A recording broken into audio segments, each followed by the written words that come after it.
형상이신 그리스도라는 그 제목으로 창세기 1장과 또 골로새서 1장을 가지고 은혜 말씀을 나눕니다. 항상 1장은 가장 중요한 장이죠. 왜냐하면 1장을 통해서 이제 새로운 모든 전반의 그 책들이 시작되어야 되기 때문에 모든 것이 책이 그렇습니다. 1장을 보게 되면 앞으로 전개될 것이 무엇인지를 알게 되고 그렇습니다. 그래서 어떤 책을 보더라도 가장 중요한 것이 보면 거의 다가 이제 서론과 결론이죠. 그렇게 되면 앞에 중간에 무엇이 쓰여진가 알게 됩니다. 창세기 1장도 그런 맥락에서 옛 창조 이야기가 쓰여졌고 그 옛 창조 이야기를 통해서 새 창조 이야기를 하고 있다는 것을 우리가 알아야 됩니다. 또 골로새서는 이 바울 선생이 이야기하기를 이 바울 선생이 이 모든 하나님의 형상 이 모든 것이 누구야? 그리스도다라는 것을 우리에게 말씀해 주고 있습니다. 그래서 말씀의 제목도 하나님의 형상이신 그리스도. 우리 인간은 하나님의 형상을 가지고 태어났다라고 이야기하죠. 그래서 하나님의 형상이 과연 누구인가 이런 부분들에 대해서 오늘 말씀을 가지고 내려가려고 합니다. 성경은 하나님의 전능한 신령으로 쓰여진 말씀입니다. 그래서 그 말씀 가운데 우리가 한 구절을 우리가 읽어 내려가면은 그 속에 무엇을 느끼느냐? 살아계신 하나님을 느껴야 되는 것이고 하나님의 숨결을 느껴야 되는 것입니다. 그래서 뭡니까? 말씀은 살아있다고 하는 것입니다. 내가 만약에 하나님의 말씀을 읽을 때에 하나님의 숨결이 느끼지 못하고 그저 우리가 드라이한 딱딱한 어떤 음식을 하나의 어떤 글로만 느껴진다면 그것은 내가 영으로 읽는 것이 아니라 하나의 지식으로 읽는 거기 때문에 주여 항상 말씀을 대할 때 당신의 숨결을 느끼게 하소서. 당신의 전능한 영으로 쓰여진 이 말씀이 나에게 생명의 말씀으로 젖어들게 하시고 생명의 떡으로 취하게 되게 하시고 이 말씀을 통해서 나를 보게 하시고 세상을 보게 하소서 라고 그렇게 우리가 기도하면서 읽어야 될 줄 믿습니다. 오늘 이 본문의 말씀은 하나님의 사람을 만들 때에 누구를 따라 만들었느냐? 하나님의 형상을 따라 만들고 하나님의 모양을 따라 만드셨다라고 이야기하고 있습니다. 그래서 하나님의 형상을 하나님을 나타내는 존재로 지어진 것을 말합니다. 하나님의 형상은 하나님을 나타내는 존재로 지어진 것이고 하나님의 모양은 하나님과 흡사한 그런 존재가 되었다는 것을 알려주는 말씀입니다. 그런데 이 말씀에서 하나님의 형상은 누구예요? 도대체 무엇이냐? 그리고 하나님의 모양은 또 무엇이냐?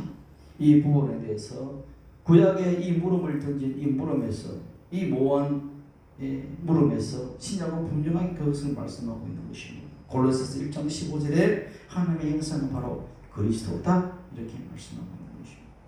다음 주에 이제 크리스마스가 됩니다. 크리스마스가 되면은 이 땅에 하나님의 아들이신 하나님의 신 그분이 이 땅에 모두 구세주로 오셨다. 이 땅에 누구로? 사람으로 오셨다. 이 땅에 하나님 아들이신 그분이 사람의 아들로 오셨다. 이것을 뭡니까? 온 백성들이 함께 기뻐하는 그런 절기로 지켜지는 것입니다. 그래서 예수님을 그냥 사람으로 오셨다는 것만 그렇게 알고 있는데 실은 우리가 인간이 만들어질 때에 우리 인간은 사람은 누구의 모습으로 따라 만들어지느냐면 그리스도의 모습을 따라 만들어졌다는 것을 사람들은 모르고 있다는 거예요. 때문에 우리가 그리스도가 인간으로 오셔서 인간의 모습으로 한 것을 알고 있지만 사실은 우리 인간이 만들어질 때에 우리 인간은 그리스도의 모습을 따라서 만들어졌다. 이런 것을 우리가 알아야 되죠. 그것이 우리 신비입니다. 사실. 이것을 제가 얘기한 것이 아니라 일찍이 초대 교부 그러니까 사도의 제자죠. 교부들은 1세기, 2세기에 알렉산드리아 클레멘트라는 그분이 뭡니까? 말씀하셨습니다. 성령이 우리 안에 오셔서 우리에게 이루시는 것은 뭐냐? 여러분 성령을 받아야지 예수를 주로 시인하죠. 성령을 받아야지만이 거듭나게 됩니다. 거듭나지 못하면 하나님 나라를 볼 수도 없고 하나님 나라에 들어갈 수도 없고 그래서 우리는 거듭나지 못한다. 그래서 옛사람은 혼자서 설 수 있는 것이 아니라 항상 죽어야 되는 거예요. 내 사람은 죽고 새 사람이신 그리스도 안에서 다시 태어날 때 이게 거듭남이죠. 이 거듭남은 뭐라고 예수님이 이야기하면 니고데모에게 예수님이 말씀하실 때에 진리의 물과 그리고 진리이신 그리스도의 생명의 물과 또 성령으로 이 거듭나야지 된다고 말씀하시잖아요. 그렇기 때문에 우리 성령이 우리 안에 오셔서 하시는 일은 뭐냐? 다시 말하면 사실은 그리스도의 형상을 회복시키시고 그리스도의 형상을 우리 안에서 조성시키시는 일을 한다라는 것입니다. 그래서 사도 바울이 내가 사는 것은 내가 아니고 내 안에 사시는 그리스도라고 고백하고 있는 거예요. 이것은 로마서 8장 29절 이하에도 말씀하고 있습니다. 하나님께서 미리 아신 자들을 부르시고 누구를 닮게 하려고 미리 정하셨냐 하면은 아들의 형상을 닮게 하려고 미리 정하셨다. 이렇게 말씀합니다. 그러니까 우리 인간은 그리스도를 닮는 자로서 창조되었다. 이런 이야기 아시겠습니까? 그래서 그러나 우리 인간은 뭐예요? 범죄로 말미암아 그 모든 그리스도의 형상, 하나님의 형상을 어떻게 상쇄돼 버렸다는 것이죠. 최초의 인간은 하나님의 형상을 가진 존재였고 하나님의 형상을 나타내는 존재였는데 이제 죄를 짓고 타락함으로 말미암아 생명이신 그 하나님을 떠난 존재가 되었고 버린 존재가 되었고 그래서 그 형상마저도 죄로 인해서 깨뜨린 바 되었기 때문에 우리 인간 스스로는 내 자신 스스로는 하나님의 존재를 회복할 수 있다 없다? 없다가 됐다는 것입니다. 이제 남은 문제는 인간이 다시 하나님의 형상을 회복할 수 있는 길, 하나님의 형상을 회복할 수 있는 길은 나 스스로가 아니라 그 하나님의 형상을 온전히 가지신 그리스도께로 나가야 된다는 것이고 그리스도 안에서 뭡니까? 그 생명 안에서 우리 안에 생명의 씨로 오셔야지 된다는 이야기입니다. 그 생명의 씨가 어떻게 오셨다? 이 땅에 오셨다는 거예요. 이 땅. 그리고 그 생명의 씨를 오늘 여러분들은 어떻게 받느냐? 믿음으로 받는 거예요. 마음으로 믿어서 입으로 시인하여 구원을 받는 것처럼 내가 마음으로 믿고 그분을 영접해 드릴 때에 그분이 생명의 씨로서 내 안에 존재하게 되는 것이고 그 안에서 내가 새로 태어나는 거듭남의 역사가 일어난다는 것을 알게 되는 것입니다. 그때부터 하나님의 형상 회복의 역사가 일어나는 것입니다. 이것이 생명의 복음이라고 이야기할 수 있는 것입니다. 그래서 예수 그리스도는 하나님의 형상 그 자체고 우리 생명의 씨로서 우리 안에 오신 것을 여러분 알아야 되는 것입니다.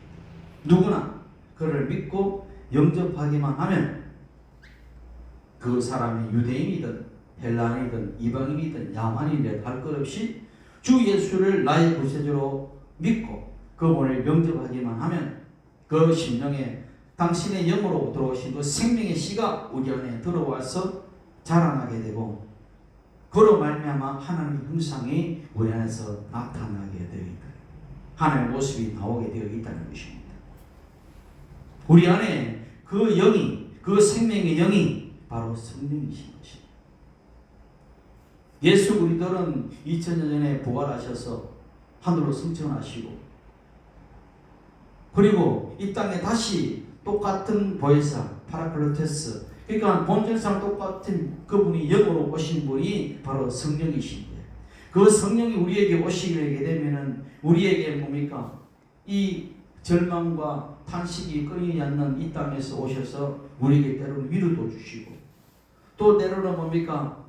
죽음의 그 처한 곳에서 사망의 처한 곳에서 능력으로 생명을 주셔서 능력의 역사도 일으켜 주시고 또 뭡니까? 성령의 은사를 통해서 가병의 은사를 통해서 하나님의 사역을 넓혀가시며 또 하나님의 자녀로서의 권세를 회복하고 하나님의 사람으로의 군사로서의 그런 어떤 일들도 하게 만드시지만 궁극적으로 성령이 우리에게 오시면은 뭘 하고 계실까? 그것은 바로 하나님의 형상과 하나님의 모양을 우리에게 그대로 나타내신다는 거예요. 왜? 이것이 우리가 처음에 지어진 그 존재의 목적이었고 그 형상대로 우리가 회복하는 것입니다. 그래서 예수 그리스도는 하나님의 형상일 뿐만 아니라 그리스도를 본 자는 누구를 보았다? 하나님을 본 자예요. 그 말은 뭐냐면은 하나님의 모든 것을 가지신 분이 바로 그분이기 때문에 그리스도는 하나님의 실제라는 것을 얘기하고 있는 것이에요. 그 실제를 뭡니까? 우리 안에서 영으로 오셨다는 그분이 바로 성령입니다. 오늘 그래서 우리가 그리스도를 만나기 위해서는 누구를 모셔야 되느냐? 성령을 인정하고 환영하고 모셔야 될 때 일어나는 것입니다. 여러분, 우리 안에 스스로가 내가 열심히 노력해서 내가 좋은 사람 되고자 노력하겠지만 얼마 못 가죠. 사람들은 왜 작심삼일이 되느냐? 작심삼일이 되는 이유는 내 안에 있는 죄의 DNA, 죄성들이 뭡니까? 그것이 없어지지 않는 한 계속 어느 환경과 조건이 맞으면 자라나게 되어 있어요. 예를 들어서 마당에 잡초 보고 잘 때 잡초를 아무리 베더라도 죄악의 비가 내리고 뭡니까? 일정한 조건 습도가 맞고 빛이 비춰지면 계속 잡초가 자라나듯이 우리 안에 그 뿌리가 뽑혀지지, 죄의 재성이라는 것이 뿌리가 뽑혀지지 않는 한은 내가 아무리 내가 작심을 하고 자르고 자라더라도 어느 조건만 되면은 죄가 나타나고 악이 나타나게 있다는 것입니다. 그렇기 때문에 새 창조의 역사는 우리 모든 것들을 어떻게 처리할까? 내 힘으로 되는 것이 아니라 주 예수 그리스도께서 오셔서 하신다는 그 믿음 안에 있어야 되는 것이고, 우리서 예수님께서 이 땅에 오셔서 하신 일은 뭡니까? 창조하러 오셨다는 것입니다. 지난주에도 말씀한 예수님은 창조하러 오셨다. 어떤 창조? 우리 안에 새 창조의 역사를 이루어내려 오셨다. 옛 창조 안에서도 성령이 수면에서 운행했다고 얘기하죠. 성령이 수면에서 운행했다는 것은, 운행이라는 그 말은 다시 한번 말하면 암탉이 알을 품고 있다는 것이. 그것처럼 우리 안에서 성령께서 오셔서 우리를 뭡니까? 품으셔서 새로운 어떤 생명으로 탄생시킨 것처럼 성령께서 우리 안에 오셔서 뭡니까? 새로운 창조의 역사를 일으켜낸다는 이야기. 많은 사람들이 어리석은 것은 뭐냐면 내가 그렇게 거룩하신 그리스도를 내가 스스로 뭡니까? 되어 보겠다고 노력하는 것이에요. 그런 것이 어떻게 보면 인간의 노력으로 나타난 것이 바리새 교인이었고 오늘날 뭡니까? 완고한 자들이 되는 것이죠. 신앙이라는 것은 뭐냐면 내 자신으로 노력해서 믿어지는 이루는 것이 아니라 내가 하나님의 그분이 영에 의지하고 그분의 안에 들어가서 하나님 그분께서 하신다는 그 믿음 안에 있고 그분을 인정해드리고 그분을 바랄 때에 그 안에서 하나님이 일하심을 보게 하는 것입니다. 내가 하는 것이 아닌 거예요. 그래서 멸류관 벗어서 주께 드린다라고 하는 요한계시록에 멸류관 벗어서 주 앞에 드린다는 것은 뭐예요? 내가 겸손해서 주님 앞에 드리는 것이 아니라 내가 나된 것은 누구의? 하나님의 은혜로다. 내가 이렇게 한 것은 우리 주 예수 그리스도께서 생명의 씨로 오셔서 그 생명의 씨가 자라고 나를 그렇게 하나님이 사람으로 만드신 것은 모두 다 하나님의 은혜요 그 성령의 능력이기 때문에 그 모든 공로와 업적은 누구의 것이다? 우리 주 예수 그리스도께서 하신 겁니다. 당신께서 하신 거기 때문에 이 멸류관은 내가 받을 것이 아니라 주 예수께 받는 것이 마땅한 것입니다 라는 것은 이것은 뭡니까? 겸손의 어떤 모션이 아니라 실제의 어떤 그 모션인 것입니다. 모든 것은 누가 하셨는가? 하나님이 하셨기 때문에 내가 주님 앞에 올려드릴 때에 주님은 그것을 통하여 기뻐하시고 용받으시는 것을 알아야 되는 것입니다. 그래서 우리가 기도할 때 뭐라고 기도하느냐? 주여 아버지의 뜻이 하늘의 뜻이 이 땅에서 이루어지기를 원합니다. 이 땅이라는 것은 내 육체 가운데 내 가정 가운데 내가 살고 있는 일터 가운데 내가 섬기는 교회 가운데 내가 처해 있는 이 나라와 민족 가운데 내가 살고 있는 이 지구상에 하나님의 당신의 뜻이 이 땅에서 이루기를 간절히 소원합니다. 간구합니다. 이것이 나의 소원이요 나의 기도입니다 라고 간구할 때에 그 말씀을 기도를 받아서 하나님이 일하시고 계시는 것입니다. 그것이 믿음이라는 것입니다. 그러면 우리가 새 창조의 역사에서 우리 하나님께서 마지막 궁극적으로 우리에게 바라시는 것이 무엇이고 우리에게 무엇을 하기를 원하시는가? 그것은 뭡니까? 마지막에 누구를 만드십니까? 사람을 만들고 그리고 뭡니까? 하와를 만들잖아요. 그래서 우리에게는 뭡니까? 아담의 신 그리스도의 정결한 신부로 그렇게 조성되어지고 자라나는 것을 하나님께서 원하시고 성령께서 그 길까지 인도하신다는 것을 알아야 되는 것입니다. 우리는 하나님의 자녀인과 동시에 또 주 예수 그리스도의 정결한 신부로 섰다는 것을 알아야 되는 것입니다. 그래서 우리 신부라는 것, 그리스도 안에서의 신부라는 것은 내가 독립적으로 뭔가 어떤 내 형상을 만들어내는 것이 아니라 나의 모습이 나타나면 일그러진 자화상이 될 수밖에 없죠. 내 안에서 누구가 나타나야 되냐? 그리스도가 나타나야 되는 것입니다. 하나님이 바라시는 그리스도의 형상이 내 안에서 나타날 때 하나님이 기뻐하시지, 나의 일그러진 모습이 나타날 때 하나님은 그것을 고개를 돌리시는 것이죠. 그래서 정결한 신부로 지어질 때에 하와가 아담의 갈비뼈로 취했다는 것은 강한 아담의 본질을 가지고 태어났다는 겁니다. 무슨 말인지 알죠? 그래서 우리가 새로운 예수 그리스도의 정결한 신부로 세워진다는 이야기는 예수 그리스도의 강한 그 본질로 우리가 세워질 때 하와가 되는 것이죠. 갈비뼈로 취해진다는 이야기입니다. 그런 의미가 되는 것입니다. 그래서 바울 사도도 남녀간의 어떤 서로의 부모를 떠나서 한 몸이 될지는 이것은 남녀간의 어떤 결혼 이야기를 뿐 아니라 교회와 그리스도와 교회의 어떤 신비에 대해서 이야기하는 것이라고 바울 사도를 이야기하고 있는 것입니다.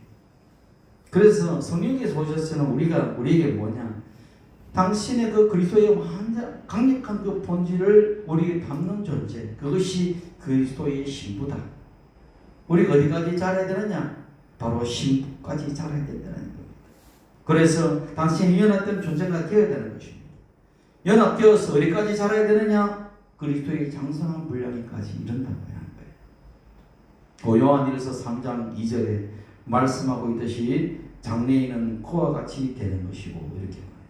누가? 저와 여러분이 장래에는 그가 누굽니까? 그리스도와 같이 되는 것이고, 베드로후서 1장 4절에 베드로는 어떻게 이야기하느냐? 달리 표현합니다. 우리가 주의 신성한 성품에 참여하는 자가 되고, 이 참여라는 것은 하나님께 나아가서 그를 뵙는다는 이야기입니다. 뵙는다는 것은 뭡니까? 그냥 단순히 뵙는 것이 아니죠. 하나님을 배울 때 서로 교통하는 것입니다. 우리가 누구를 만나고 누구를 본다고 할 때에 그냥 얼굴만 보고 오는 것이 아니죠. 그분과의 교제를 이야기하는 겁니다. 그분과의 교통을 이야기합니다. 아시겠습니까? 그래서 바로 이 교통은 그리스도 안에서 성령 안에서의 교통을 이야기합니다. 그 성령의 교통으로 말미암아 하나님의 모든 것이 뭐로 우리 안에 부어지고 여러분 안에 부어지는 것을 알아야 돼요. 그래서 왜 자꾸 성령 받으라, 성령을 의지해라, 성령을 모셔드리라 하는 것은 그 성령을 통해서 하나님과의 교통이 이루어지기 때문에 하나님의 교통 속에서 우리 안에 새로운 하나님의 그 생명의 역사가 부어지기 때문에 그런 것입니다. 말씀으로서 듣고 그 영으로 우리가 취하게 되는 거예요. 그래서 성령을 통해서 하나님의 그 생명이 부어지게 되면 그 그리스도의 중성의 그 뭡니까? 성품이, 하나님의 그 중성의 성품이 우리 안에 부어지게 돼요. 게으름한 나태함 속에서 내 마음대로 살겠다는 그런 얼그러진 모습들이 주의 말씀 앞에 내가 순종하겠습니다, 내가 당신을 향해서 내가 충성된 삶을 살겠습니다라는 그 마음들이 우리 안에서 생겨나게 돼요. 왜? 주 예수 그리스도의 신성이, 주 예수 그리스도의 인성이 우리 안에 부어지기 때문에. 누구를 통하여? 성령을 통하여. 하나님은 온전하신 분이기 때문에 우리는 불완전한 존재라고 하죠. 우리 인간은 늘 불완전하죠. 내 감정도 불완전하고, 내 질성도 불완전하고, 내 어떤 육체의 건강도 불완전하죠. 그러나 하나님은 온전하신 분이라 우리의 불완전한 이 모든 곳에서 그분의 온전함이 나에게 부어짐으로 말하면 그 온전의 역사가, 회복의 역사가 나타나는 거예요. 나의 병도 회복되게 되는 것이고, 그래서 주의 시험으로 치유되는 것도 그분의 온전히 나에게 부어질 때에 그것이 치유 역사로 나타나는 것이고, 내 감정에 불완전한 것도 주의 온전한 어떤 감정이 내 안에 오기 때문에 내 안에 평화가 임하게 되는 것이고, 내 안에 슬픔과 탄식과 절망의 불완전한 속에서, 혼돈 속에서 얼그러진 것들이 주 예수 그리스도의 온전한 성품이기 때문에 내 안에 회복되의 역사가 나타나는 거예요. 예수 그리스도는 평강의 왕이라 하나님은 평강이시기 때문에 내 안에 불안한 요소들이 많지만은 그 모든 불안을 없애주시고 주의 그리스도의 평강이 나에게 채워지므로 말미암아 나의 안에 있는 불안의 가난한 조건 없어지게 되는 것입니다. 내 안에 거룩함이 없지요. 내 안에 의가 없지요. 그러나 하나님의 선하심과 하나님의 능력과 하나님의 그 지혜가 성령의 교통함으로 말미암아 나 안에 부어진다는 이야기입니다. 이것이 주 안에서의 교통이죠. 이거 알죠? 헌집 줄게 새집도. 헌집 줄게 새집도. 내 안에 있는 흩어진 그 모든 죄악된 헌집들을 주 예수 그리스도 받으시고 성령을 통하여 그리스도의 아름다운 성품과 의를 우리에게 덧입혀 주시는 것, 그것을 통하여 하나님의 그 신의 성품 속에 우리를 참여하게 하신다는 것, 이게 성령과의 교통이고, 우리가 하나님의 뭡니까? 그 속에서의 참여하게, 하나님의 신성한 성품에 참여한다는 그 의미가 되는 거예요. 이게 그리스도의 복음이다. 복음을 아느냐? 복음을 알면 알수록, 까면 깔수록 그 지혜가 깊어지는 것입니다. 이것은 하나님 우리를 창조하신 우리 인체 속에서도 그 신비를 말씀해 주고 있어요. 모든 것은 뭐다? 모든 천지 만물, 모든 천하 만물들은 누구의 하나님의 명을 드러내고 하나님의 신비를 드러내고 있듯이 우리 인체도 소우주라고 하잖아요. 우리 인체가 소우주이기 때문에 우리 인체 속에서 하나님의 신비를 드러내고 있어요. 어떻게? 심장이, 어떻게 우리의 폐가, 어떻게 우리의 심장이, 우리의 더러운 피들을 심장에 통해서 걸러내죠. 우리의 심장을 통해서 우리의 노폐물을 걸러내죠. 우리의 간을 통해서 우리의 독성들을 걸러내죠. 우리의 폐를 통해서 나쁜 공기를 새 공기로 걸러내죠. 그런 것입니다. 우리의 모든 예수 그리스도는 우리 안에서 생명의 역사로 심장처럼, 폐처럼, 우리의 심장처럼, 우리의 간처럼 그렇게 우리 안에서 역사하고 있는 것입니다. 이것이 뭡니까? 우리 인체 속에서도 하나님의 그 신비를 우리가 나타내고 계시듯이 우리에게 생명을 주는 모든 기관들은 사실은 그리스도를 예표하고 있는 것입니다. 아시겠습니까? 그래서 소구주라고 얘기하는 거예요. 그래서 우리가 예수를 믿는다는 것은 뭐냐? 단순히 여러분이 죽었으면 천국 가는 차원이 아니라 내가 이 땅에 살면서도 성령을 통해서 주 예수 그리스도에 주신 그 모든 충만을 가지고 사는 거다. 그래서 그것을 요약하게 되면 구원의 복음이다, 성령 충만의 복음이다, 지혜와 축복의 복음이다, 현세 내세의 천국의 복음이다라고 그렇게 이야기합니다. 이 땅에 사람으로 오신 하나님의 아들이신 그리스도는 그래서 저희 여러분 안에서 새 창조를 이루셨고 새 창조를 이루기 오셨고 그리고 33년의 삶을 통해서 십자가의 죽으심과 부활을 통해서 다 이루어내신 것입니다. 이루었다는 것은 새 창조를 다 끝냈다는 이야기입니다. 성령께서 오셔서 그 끝내신 것을 성령께서 오셔서 우리 안에서 그 새로운 뭡니까? 새 창조를 계속 이루어가는 것입니다. 그래서 새 안에 계신 그리스도 안에서 우리가 다시 태어났고 그 안에서 뭡니까? 태어난 우리 존재는 하나님께 복을 받은 존재가 되었다. 여러분 복을 받은 존재입니까? 아닙니까? 뭐 자신 없어요? 나는 복을 받은 존재라는 분명히 알아야 돼요. 어떤 복을 받았느냐? 오중의 축복을 받았다는 것입니다. 영혼이 잘된 것이 범사되고 강건한 복도 받지만은 창세기 1장의 복은 오중 축복이에요. 오중 축복이 어디에 나오느냐? 1장 28절에 나옵니다. 어떻게? 하나님이 그들에게 복을 주시며 그들에게 이르시되 이렇게 말합니다. 복을 주시는데 어떤 복? 생육의 복을. 어떤 복? 번성의 복을. 어떤 복? 땅의 충만의 복을. 어떻게? 땅을 정복하는 그 능력의 복을. 그리고 마지막에 바다의 고기, 공중의 새, 땅이 움직이는 모든 생물들을 어떻게 다스리는 그 복들을 우리에게 주셨다는 것입니다. 이것이 뭐예요? 오중 축복인 것입니다. 여기서 다스리라고 할 때 그 다스림은 단순하게 내가 정복자로서의 다스림이 아니라 뭐예요? 하나님이 이 땅을 다스리고 어떻게 다스립니까? 사랑으로 다스리고 은혜로 다스리고 축복으로 다스리는 것처럼 그를 섬기는 것이죠. 이 모든 건 성경으로 말미암아 다스리는 것입니다. 그것이 우리에게 축복이다. 우리에게 주신 복이다. 그래서 이 말씀 안에서 우리는 뭡니까? 생육한다. 번성한다. 충만한다는 것은 우리의 모든 것이 뭐예요? 자녀 많이 낳고 다순히 번성하는 것만 그것이 번성이 아니라는 이야기예요. 그건 당연히 그것도 축복이죠. 그러나 성경에서 말하는 생육하고 번성하고 땅에 충만한 그래서 아브라함의 자손들이 하늘의 별처럼 많아지는 그것이 단순하게 뭡니까? 물리적인 우리의 육신의 어떤 자녀들의 자손이 많이 나는 것이 그것만 이야기하는 것이 아니라 우리 안에서 말하는 것은 새 사람이신 그리스도가 많아지는 것을 이야기하는 것입니다. 옛 사람이 많아지게 되면 옛 사람으로 번창하게 되면 죄악에 관여할 수밖에 없지요.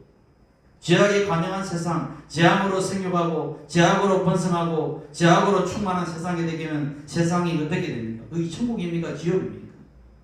지옥이죠. 하나님 그것을 보이라고 말하지 않는다는 이야기입니다.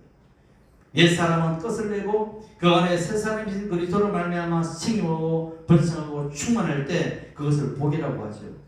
여러분 안에서 왜 고통이 심한가? 내 안에 옛 사람이 자꾸 번성하고 옛사람이 충만하기 때문에 마음에 욕심이 생기고 욕심이 잉태한 적 죄를 하고 죄가 잉태한 적 저주와 사망을 낳게 되는 것입니다. 그러면 어떻게 생명의 신 그리스도가 내 안에서 생육하고 번성하고 충만하게 될 때에 내 안에는 의고 넘치고 평강이 넘치고 희락이 넘치는 삶이 되는 거예요. 이게 뭡니까? 그리스도로 말미암아 천국이 이루어지고 이것이 축복인 것입니다. 그래서 사람들은 그래서 생육하라. 이것이 하나님의 복이라. 생육은 뭐예요? 성장하는 이야기. 번성하는 것은 뭐예요? 확장되는 이야기입니다. 그래서 그리스도 안에서 우리가 성령으로 거듭나기 때문에 이제 내 안에서 누가 번성하게 되어 있는 내 안에서 그리스도의 생명이 번성하게 되어 있다. 그리고 무엇이 충만하게 되어 있는가? 그리스도의 생명이 충만하게 되어 있다.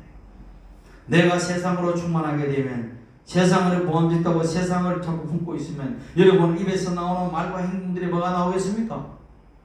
세상이 보암짓다고 묵직한 무엇을 먹을까? 무엇을 빌까? 무엇을 마실까라는 세상의 것들에 대해서 계속 말이 나오게 될 수밖에 없던 것이죠. 세상은 늘 요동치는 파도와 같기 때문에 세상의 사상과 조류 속에서 뭡니까? 유행 따라 사는 것도 제멋이지만 유행 따라 헛하는 말들을 쏟아내고 혼돈의 말들을 쏟아내고 공허한 말들을 쏟아내고 공허한 행동으로 밖에 나오게 되어 있다. 그 속에서 기쁨이 없겠죠. 그러나 내 안에 예수 그리스도의 생명으로 충만하게 되면 성령으로 충만하게 되면 하나님의 생명이 내 안에서 나온다. 아시겠습니까? 여러분은 무엇을 기대해야 되는가? 내 안에 있는 그 하나님의 생명이 나와야 우리 인생의 목적이 이루어지는 것이고 하나님의 뜻이 이루어지는 거예요. 왜? 우리는 누구로 창조되었다? 하나님의 형상으로 창조되었기 때문에. 하나님의 형상과 모양대로 창조되었기 때문에 우리 인간이 세상에 보암짓다고 먹을 사탄이 주는 그 모든 뭡니까? 정욕으로서 살아가는 자가 아니라 그리스도의 생명이 내 안에 나타날 때에 그것이 기쁨이 되는 거예요. 그래서 우리 안에서 열매가 맺어지는 것입니다. 세상을 품고 있으면 세상의 열매를 맺게 되겠죠. 그러나 하나님을 품고 하나님의 말씀을 품고 성령과 함께 동행하는 자는 성령 열매를 맺게 되어 있다. 그래서 미워했고 정으로 일섰던 내 모든 것들이 이제는 바뀌어지고 사랑을 품게 되고 인내를 하게 되고 평강을 이루고 내 마음에 뭡니까? 온유가 내 안에서 싹트게 되고 나태하고 게으른 나의 심성이 충성으로 변화되고 무줄제한 내 모습 삶 속에서 내 육신의 소욕대로 마음껏 살았던 모습들이 어떻게 절제의 삶을 살게 되고 왜? 말씀으로 돌아가려고 하니까. 왜? 캐논이 있으니까. 이 세상은 기준이 없잖아요. 왜? 자기의 소견대로 자기가 원하는 대로 그것이 진리가 되기 때문에 인간은 내 자신이 기준이 되기 때문에 내 안에 품고 있는 내 뜻이 기준이기 때문에 내가 원하는 그것이 기준이 되기 때문에 그런 것입니다. 그러나 그리스도의 말씀이 나 안에 기준이 되고 주의 생명이 나 안에 기준이 되게 되면 내가 그걸 것과 싸우게 되는 것이죠. 아, 이렇게만 안 되는구나. 이런 삶은 안 되는 것이구나. 그렇게 되면 그 말씀이 나를 붙들고 성령 열매로 절제 열매로 맺게 되는 것입니다. 이것이 개돼지와 다른 거죠. 사람으로 산다면 사람답게 살아야 되는 거잖아요. 그러잖아요. 사람같이 못한 사람을 뭐라 그럽니까? 짐승 같은 놈이라고 그러죠. 짐승이 뭡니까? 절제가 안 되잖아요. 짐승이 뭡니까? 자기의 욕심대로 살잖아요. 자기의 절제가 되지 않고 자기 욕심대로 사는 사람을 짐승 같은 존재로 해줘. 짐승한 존재를 사랑할 수 있는 사람 여기 몇이나 되겠습니까? 마찬가지예요. 우리가 이런 것에 대해서 벗어나기 위해서는 성령의 열매를 맺혀질 때에 그 모든 것이 뭡니까? 진짜 사랑으로 회복되어지는 것이에요. 그래서 뭡니까? 그 안에서 자비가 양심이 나오게 되는 거예요. 이게 하나님의 본질이고 성령의 본질이고 성령의 열매인 것입니다. 이것은 어디로부터 나온다? 성령의 교통으로부터. 성령의 교통은 뭡니까? 가만히 있다고 되는 것이 아니라 여러분 대화할 때 서로 멀뚱멀뚱 쳐다보고 있으면 안 되는 것처럼 말씀을 통해서 기도하고. 자 보세요. 서로가 대화할 때 관심이 있어야 되죠. 관심거리가 있어야 되죠. 아무 관심거리도 없으면 서로가 대화가 단절돼요. 뭔지 알아요? 나는 골프를 좋아하고 저 사람이 낚시를 좋아하는데 서로 이야기하면 한쪽에서 낚시 이야기하고 한쪽에서 골프 이야기하고 어떤 사람은 나는 야구를 좋아하고 어떤 사람은 축구를 좋아하는데 한쪽에서는 축구 이야기만 하고 한쪽에서는 뭐 야구 이야기만 한다면 그 사람은 대화가 됩니까 안 됩니까? 안 돼요. 서로 관점이 다르기 때문에. 교통하려면 뭐나 말씀을 가지고 하는 거예요. 그래서 기도를 할 때 내 육신의 옛사람을 가지고 계속 이야기하면 하나님은 거기에 관심이 없는 거죠. 너 그렇게 나가면 너는 죽망이고 사망이고 끝이기 때문에 그것은 안 되는 거예요. 내가 너에게 원하는 것은 생명이고 너에게 원하는 것은 뭡니까? 영원한 생명 속의 기쁨을 누리는 것인데 그 영원한 생명과 기쁨은 이 말씀 속에 있기 때문에 이 말씀을 가지고 네가 서로 이야기하고 교제하게 되고 그것을 구하게 되면 내가 그것을 선물로 주겠다고 계속 말씀하고 있는데도 하나님 뜻 따르고 내 뜻 따르면 계속 뭡니까? 서로 일방통행인 것입니다. 대화가 안 되는 것입니다. 그래서 성령의 교통은 어떻게 된다? 말씀을 통해서 교통하는 거예요. 하나님과. 아시겠습니까? 그래서 자꾸 말씀을 오고 기도하라. 말씀을 가지고 이야기하는 것은 말씀 없이 기도하는 것도 물론 하나님께 들으셔요. 그러나 말씀을 가지고 기도하면 100% 응답이지만 말씀을 떠난 기도는 뭡니까? 뭐예요? 되는 것도 있고 안 되는 것도 있어요. 왜? 다 내 소욕으로 나오기 때문에. 너의 구하고도 구하여도 받지 못하면 너의 욕심으로 구하기 때문이야. 성경에 분명히 말해요. 구한다고 다 주시는 것이 아니에요. 구하는 것을 뭡니까? 안 주시는 것도 응답이에요. 그러나 말씀 가운데 진리 가운데 구하게 되면 그 진리로 구하는 것 모든 것은 내 힘으로서 무엇이든 구하라. 내 안에서 구하라 그랬어요. 내 안에서. 그리스도 안에서 구하라. 그럼 다시 말하면 그리스도의 뜻 안에서 구할 때에 그 모든 것은 응답되어진다는 이야기예요. 그럴 때 사실은 내게 복이 있다는 거예요. 우리 예가 순복음교회는 그런 믿음으로 그런 생명으로 나아갈 때에 작년보다 올해가 낫고 또 내년 올해보다 내년이 더 좋아지는 것입니다. 그것이 뭡니까? 여러분의 생명의 성장인 것입니다. 내가 그리스도로 다시 태어났는데 계속 우리 나이에서 머물러 있다면 그 소화병이라고 해요. 소화병, 난쟁이병, 소화병 안 자란다는 것입니다. 오늘 이 말씀은 여러분에게 자라나게 하기 위해서는 주의 말씀이기 때문에 그 말씀을 여러분 충만하게 받게 되면 여러분의 주님께서 여러분을 성장시키시고 성숙시키실 것입니다. 그리고 그 다음에 나가서 그리스도 안에서 우리에게 주신 복을 뭐라냐? 정복하라고 해요. 정복하라. 나폴레옹처럼 세상을 정복하고 징기스칸처럼 사람을 죽이면서 정복하고 저 푸틴처럼 뭡니까? 남의 나라에 들어가서 짓밟고 죽이면서 정복하라는 것이 아니에요. 그것은 마귀의 역사죠. 하나님의 뜻이 아니죠. 무엇을 정복하느냐? 하나님의 자녀와 하나님의 군사와 여러분들이 세상을 어떻게 정복하느냐? 공중 권세자와 악한 영들을 정복하느냐? 악한 영들. 그리고 이 땅의 온갖 불신과 죄악과 절망을 정복하느냐? 내 안에 안 된다. 내가 한다고 되겠느냐? 내 자신도 못 믿고 하나님도 못 믿고 세상도 못 믿고 그래서 그런 것들을 정복해 나갈 때에 뭡니까? 내 마음에 평안이 있죠. 그런 정복의 역사가 여러분을 이루어질 예수 이름으로 축원합니다. 다음은 다스림의 축복이에요. 다스린다는 것도 마찬가지예요. 어떤 사람 위에서 군림하는 뜻이 아니에요. 내가 너보다 높다. 사람 위에 사람이 있다. 어떤 군중처럼 악한 군중처럼 올라서 많은 사람을 착취하고 빼앗고 하는 그런 굴림을 이야기하는 것이 아닌 것입니다. 이 하나님 나라의 다스림은 섬기는 걸 이야기하는 거예요. 섬기는 걸. 다시 말하면 그 섬기다는 것은 뭡니까? 사랑의 섬김을 이야기하는 거예요. 아이가 어릴 때에 부모가 자녀를 섬기는 것처럼 그렇게 뭐 섬김으로 아이를 다스리고 하는 것처럼 그런 다스림을 이야기하는 것입니다. 다시 말하면 굴림의 통치가 아니라 어떻게 섬김의 통치로 나가는 이야기입니다. 이것이 하나님 나라의 그 오중 축복임을 알아야 되는 것입니다. 그런 축복을 우리 안에서 나는 그 축복을 받고 사는 존재다. 세상 원수 마귀들은 세상을 정복하고 굴림하기 때문에 많은 사람들이 그 굴림하는 그들을 원망하고 괴로워하고 무서워하고 멀리하지만 우리 주 예수님은 반대로 섬기러 오셨기 때문에 그 성의 다스림을 통하여 온 천하 만민이 그를 우러러보고 그를 따르는 거예요. 마지막입니다. 우리 옛사람은 인생은 어디서부터 시작되고 어디로 끝나느냐?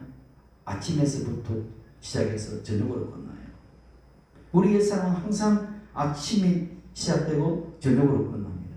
그러나 새사람은 저녁부터 시작해서 아침으로 끝이나요. 그래서 하나님의 옛창조를 이야기할 때에 뭐라 그럽니까? 저녁이 되고 아침이 되니 이것이 첫째 날이라. 저녁이 되고 아침이 되니 이것이 둘째 날이라. 저녁이 되고 아침이 되니 이게 셋째 날이라. 옛사람은 아침이 되고 저녁이 되니 이게 첫째 날인 거예요. 이것이 가만히 보세요. 저녁이 되고 아침이 된다. 그렇기 때문에 우리 그리스도인들이 다시 태어나는 것이 어디냐? 항상 저녁 때 어두울 때 주를 만나죠. 내 인생의 절망 가운데 주를 만나죠. 내 인생의 어두운 가운데 주를 만나죠. 저녁에 되고 어둠이 깊어질 때에 하늘에 뭐를 바라봅니까? 별을 바라보게 되고 달을 바라보게 되고 그것을 통해서 하늘의 별을 통하여 낯을 향한 소망을 품게 되는 것입니다. 그것을 통하여 동방바사 세 사람이 그리스도를 만나죠. 별이 낮에 보입니까? 밤에 보입니까? 밤에 보이죠. 동방박사가 뭘 보고 그리스도를 아기 예수를 만납니까? 별을 보고 만나잖아요. 낮에 별이 보이겠어요? 그때 마음이 없을 텐데. 밤에 별을 보고 그러니까 우리 인생이 그리스도를 만나는 것은 언제냐? 어두울 때, 내 인생의 절망이 될 때 그 인생의 어두운 밤에 별을 보고 갔더니 주 예수 그리스도 아기 예수를 만나는 거예요. 생명의 그리스도를 만나는 거예요. 그래서 신랑도 그런 노래잖아요. 어두운 밤에 캄캄한 밤에 난 뭐 새벽을 찾아 떠난다. 새벽을 찾아 떠난다. 종이 울리고 닭이 울어도 내 눈에는 아직도 밤이었다. 주 예수가 내 안에 들어왔을 때 주님을 마음속에 있을 때에 나는 새벽을 보았다는 거예요. 그것이 뭡니까? 여기 이야기죠. 사실은 저녁되고 아침이 된다는 것은 무엇을? 그 별을 보고 내가 누구를 만난다. 아침에 새벽벌이신 그리스도를 보고 나는 주 예수를 만나고 그렇게 되니까 내가 아침이 열리는 것입니다. 신아침이 열리는 것입니다.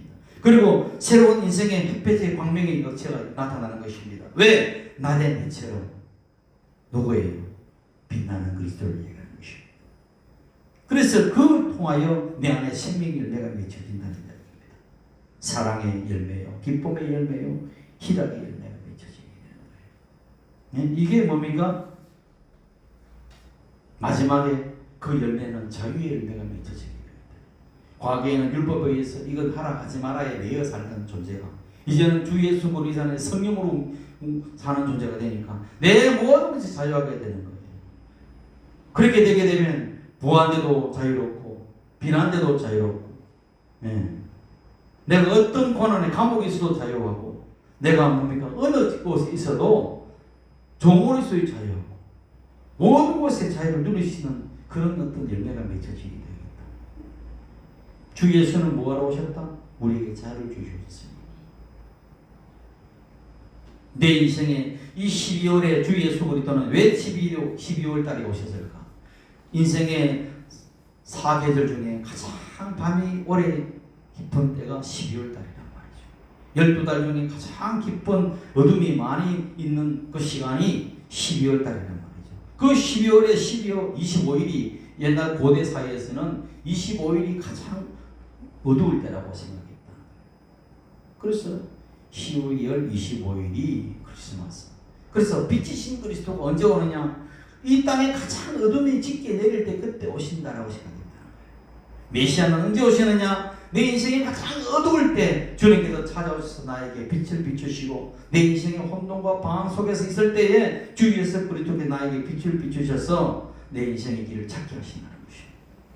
이것이 동기에 오신 12월 25일에 오신 주 예수 그리스도의 오신 그 의미인 것입니다. 배부를 때 밥을 주면 밥의 소중함을 몰라요. 사흘, 나흘, 일주일 굶어 보세요. 그 밥 한 나루에 그 어떤 고마움처럼 내 인생의 가장 절망과 아무 희망이 보이지 않는 그 절망 중에서 한 빛을 바라본 그 주 예수를 바라볼 때는 그 예수 그리스도의 그 생명의 그 어떤 뭡니까? 느낌이 평소의 느낌과 다른 거죠. 그렇지 않습니까? 가장 목마를 때 물 한 모금이 귀하고 가장 배고플 때 밥 한 그릇이 귀하고 이번에 뭐예요? 이태원 참사 속에서도 그 뭡니까? 수많은 사람 산소가 부족해서 질식하잖아요. 그런 것처럼 그 어떤 공기가 이거 소중함을 느끼는 거예요. 그 절망. 주 예수 그리스도가 인생의 가장 그 어두움 속에서 빛이 오셨기 때문에 너무 감사합니다. 그래서 크리스마스를 그렇게 어둠의 그 동지에 그렇게 온 백성들이 함께 와서 기뻐하는 것. 사실은 그것은 모든 것을 주 안에서 우리에게 새로운 의미를 부여주고 있는 거예요. 사실은. 그러면 주 예수가 오시면 어둠은 물러간다는 이야기입니다. 주 예수 그리스도 안에 있으면 내 안에 불안과 절망과 탄식이 물러가고 그분의 안식이 시작된다는 이야기입니다. 그래서 안식은 언제 옵니까? 모든 새 천지를 이루고 난 다음에 언제 와요? 마지막 7일째 안식이 오는 거예요. 이게 주 예수 이야기예요, 사실은. 그래서 제7 안식일은 7일이 토요일하고 토요일을 지키는 것은 믿음의 초보 이야기예요. 그래서 안식의 주인은 그리스도고, 안식을 주시는 분도 그리스도고, 안식을 주시는 분도 그리스도고, 안식이 되시는 분도 그리스도예요. 그래서 내가 그리스도 안에 있으면 안식을 누리는 것이고 안식을 지키는 것입니다. 내 인생 자체가 그리스도를 믿고 안에 있으면 뭐다? 나는 안식일을 누리는 존재, 안식일을 지키는 존재, 안식일을 이루는 존재가 되는 것입니다. 근데 과거 구약에처럼 토요일날이 안식일이라고 안식일을 그 예배드리려고 하는 것은 믿음의 초보도 안 되는 신앙이죠. 이것은 제 이야기가 아니죠. 바울 사도가 그걸 이야기해주고 있잖아요. 바울 사도가 뭐라고 이야기하느냐? 골로새서 2장 16절에 그러므로 먹고 마시는 것, 절기, 초하루, 안식일을 이유로 누구든지 너를 비판하지 못하게 하라. 이것들은 장래일의 그림자다. 몸은 그리스도께 속해 있다. 이렇게 말합니다. 그러니까 몸은 실제를 이야기하는 거죠. 안식일이나 먹고 마시는 것은 그리스도의 그림자에 불과한 것이고 누가 그림자를 실상으로 이야기합니까? 그리스도가 실제로 오셨기 때문에 그 모든 모임은 끝나는 것입니다. 실제 오면 모임은 끝나는 것이고 예언이 있는데 예언이 성취되면 예언은 끝나는 거죠. 성취되는데 자꾸 예언을 붙들고 있는 거예요. 그 예언을 붙들고 있는 게 누굽니까? 지금 이스라엘이잖아요. 유대인들이잖아요. 육신의 유신에. 우리는 예수 그리스도 이 땅에 오셔서 메시아가 오셨다고 이야기하는데 그들은 아직도 메시아를 기다리고 있단 말이죠. 아시겠습니까? 그들은 여호와 하나님을 믿지만 주 예수를 믿지 않는 거죠. 그러나 우리 기독교는 뭐예요? 여호와를 믿으면서 주님께서 이야기하신 그 그리스도 구세주가 오셨다고 하는 것이고 그 유대인들은 뭐예요? 아직도 구세주를 기다리고 있는 것이죠. 그렇죠? 예언은 성취되었으면 그 예언은 끝이 나야 되는데 아직도 예언 속에서 머물러 있는 것이죠. 아직도 구약의 교훈 속에 머물러 있는 것이죠. 그 진리가 어두우면 그런 것입니다. 그래서 진리가 너희를 자유롭게 하리라.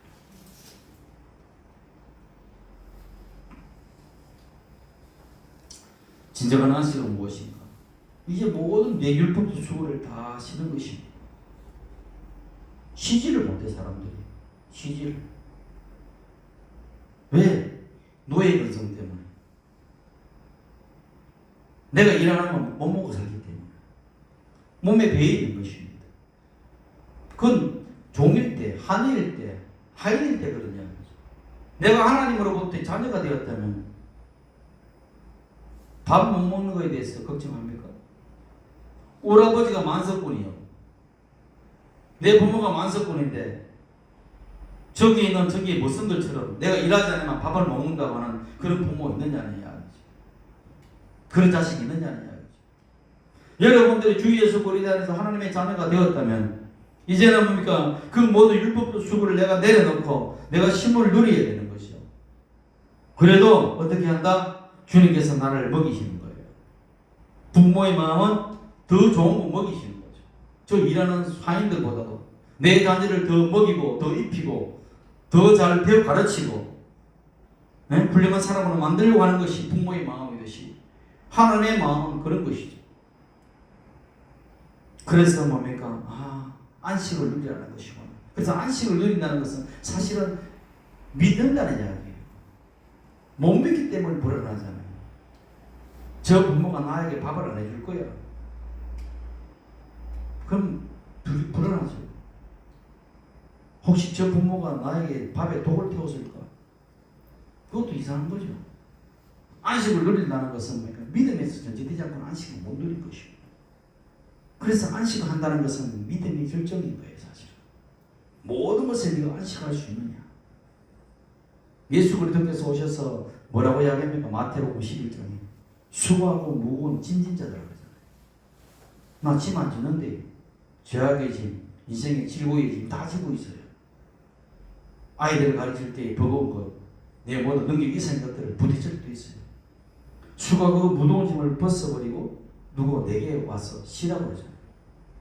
못 쉬겠다는 거예요, 인간. 당신 못 먹겠다는 이야기. 예수님은 내게 와서 쉬라고 그러는데 나는 네 인생 내 것이니 내가 모시고 당신 어떻게 믿느냐 이거죠. 내가 기도회만 한다고 해서 밥이 나오는 이야기입니다. 내가 예배 드린다고 해서 뭐 내 인생이 불리하는 이야기입니다. 안 된다는 거죠.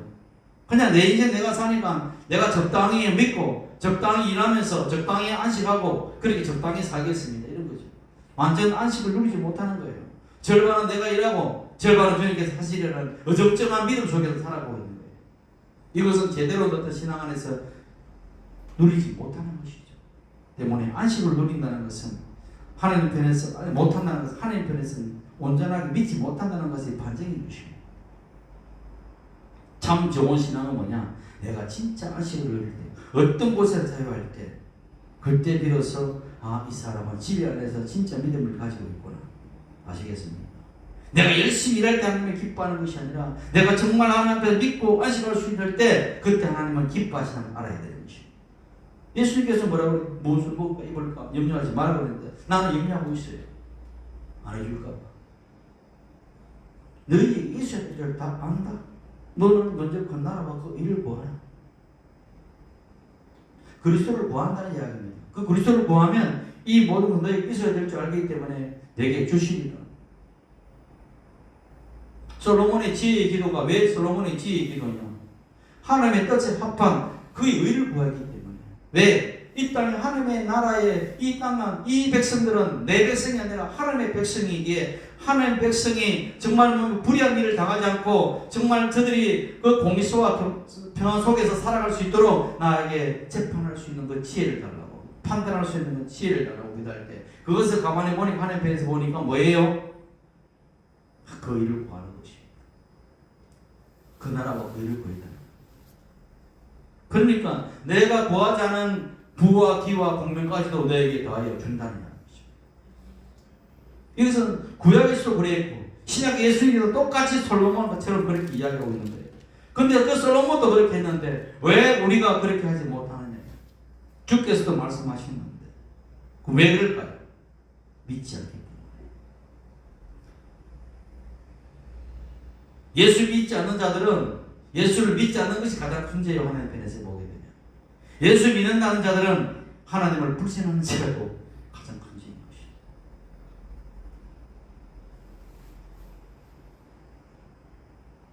구약의 예레미야서 33장 2절에도 일을 행하시는 자에 그것을 만들며 성취하시는 자에 이렇게 말씀하시잖아요. 그러니까 그 말씀을 내가 받고 아멘, 주의 사실을 내가 믿습니다. 예레미야 10장 12절에 나에게서 그 권능으로 땅을 지으셨고 그 지혜로 세계를 세우셨고 그 명철로 하늘을 펴셨다고 이야기해요. 모든 것이 내가 한 것 없어요. 모든 것을 하나님께서 맡기고 우리는 뭐예요? 주님 앞에 감사합니다. 앞으로 예수를 주님은 찬양합니다. 멋진 인생을 계획하시고 이뤄가실 그래서 찬양합니다. 내 인생에 주님의 주가 되셔서 나를 이끌어가실 주님을 찬양합니다. 내가 늘 말씀 가운데 당신이 나의 기준이고 말씀이 나의 기준이니 이 말씀 안에서 내가 엎드리지 않도록 당신이 나를 붙들어 주옵소서. 내가 주를 악망합니다. 오늘 그 기도를 뿌리에요. 그럴 때 주님께서 그 믿음을 보시고 내가 너를 붙잡아 주고 내게 복을 주시다고 말씀하고 있는 것입니다. 그렇게 여러분 하나님의 형상인 그리스도를 내가 믿고 안식하고 성령을 의지하고 강구에 나가서 정말 예수 그리스도의 풍성을 누리고 많은 사람들을 행복하게 하는 그런 생명이 일꾼 복된 일꾼 되기를 예수 이름으로 축원합니다. 기도합시다. 할렐루야. 우리 하나님 아버지, 하나님의 형상이신 우리 주 예수 그리스도 안에서 우리가 그리스도 안에서 그리스도의 형상을 우리가 회복하는 그 모든 것을 하나님의 축복이요 기쁨을 알았습니다. 우리 주 예수 그리스도로 우리가 생육하고 그리스도로 번성하고 그리스도로 충만하고 아버지 하나님 그리스도 안에서 다스리는 그 모든 일들을 아버지 우리가 이루어지게 하여 주옵소서. 아버지 이를 영하시는 야외를 우리가 바라보며 우리가 이 세상에 살면서 조바심을 가지고 불안할 것이 아니라 아버지 주 예수께서 하시려는 믿음 안에서 안식할 수 있는 신앙으로 이를 끌어주셔서 온전한 아버지 주님께서 이루신 그 새 천지를 믿고 바라보며 기쁨으로 살아가는 범사에 감사하는 범사에 아버지 쉬지 않고 기도하는 그런 하나님의 뜻을 이루는 멋진 예가 성공교회들 되게 하여 주옵소서. 예수 그리스도로 축복하며 기도합나이다. 아멘. 할렐루야. 우리 찬송 50장 부리면서